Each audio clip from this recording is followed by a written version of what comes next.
y'all, my name is Rebecca and welcome to my channel. If you live in Southwest Missouri, Swiftie mania has taken over. We were Swiftie fans, and then she started dating number 87, and that has made Swiftie fans out of people who were not Swifties to start with. I created the Barbie box last year and had it at my Halloween party, and so this year I wanted to tap into the Swiftie mania and create a magazine cover so that our kids, when they came for the Trail of Treats, could stop and get their picture made. I thought I would show you exactly what I did and maybe give you some inspiration so that you can tweak it and make something of your own. So come craft with me.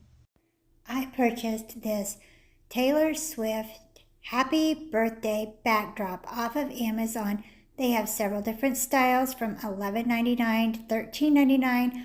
I paid $11.99 for mine, and then I laid it out on the ping pong table at work and started cutting the large picture of Taylor Swift that was in the very center of the banner.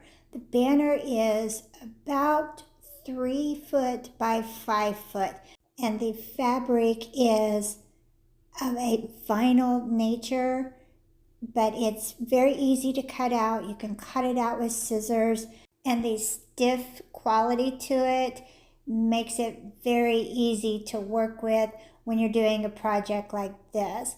So I cut everything out very carefully, and my girl Tanya, she was kind of watching over me and had other things to do, but she made sure that she was at the ready just in case I got to a point where I needed an extra set of helping hands.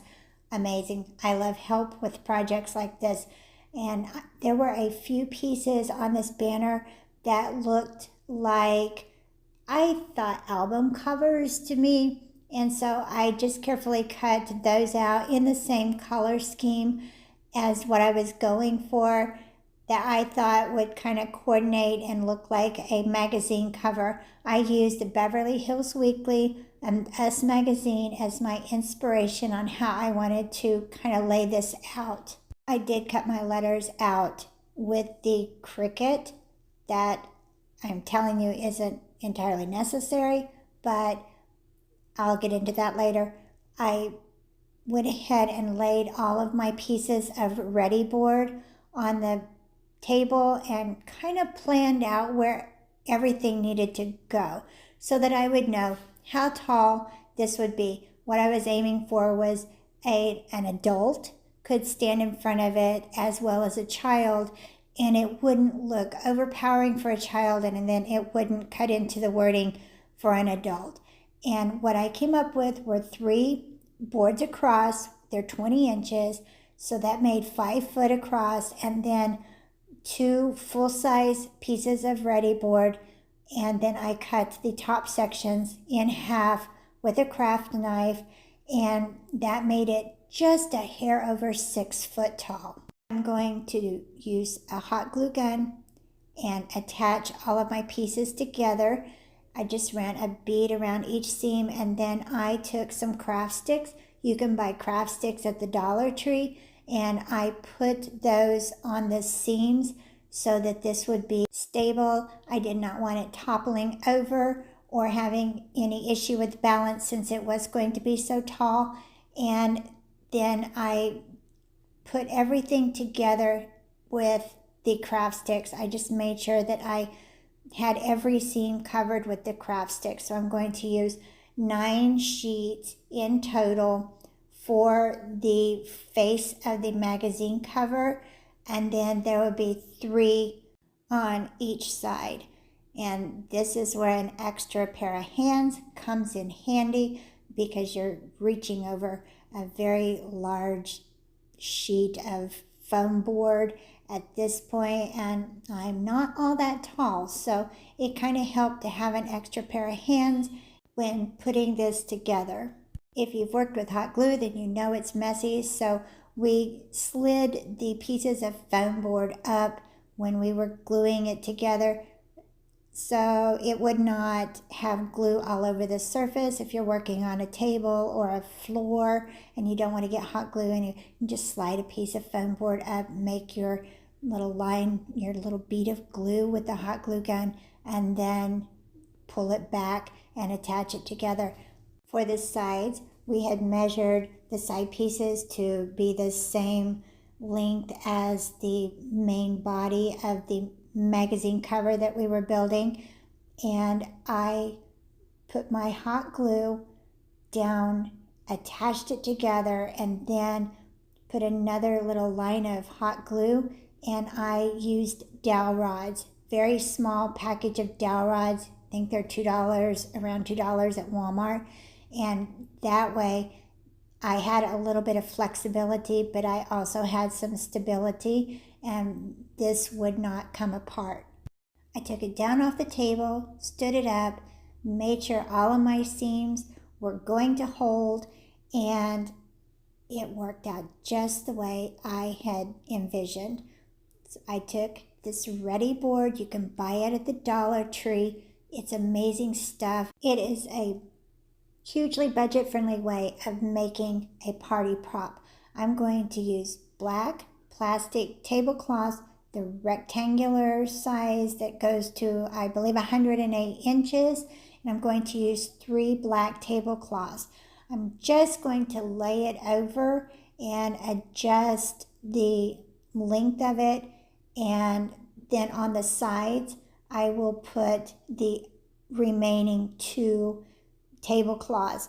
You're going to have a little bit of extra give, a little extra fabric, so to speak, but that will fold around really nice. And also when you go to move this, if you're going to move it, then you have some flexibility. Also, do not worry about the wrinkles.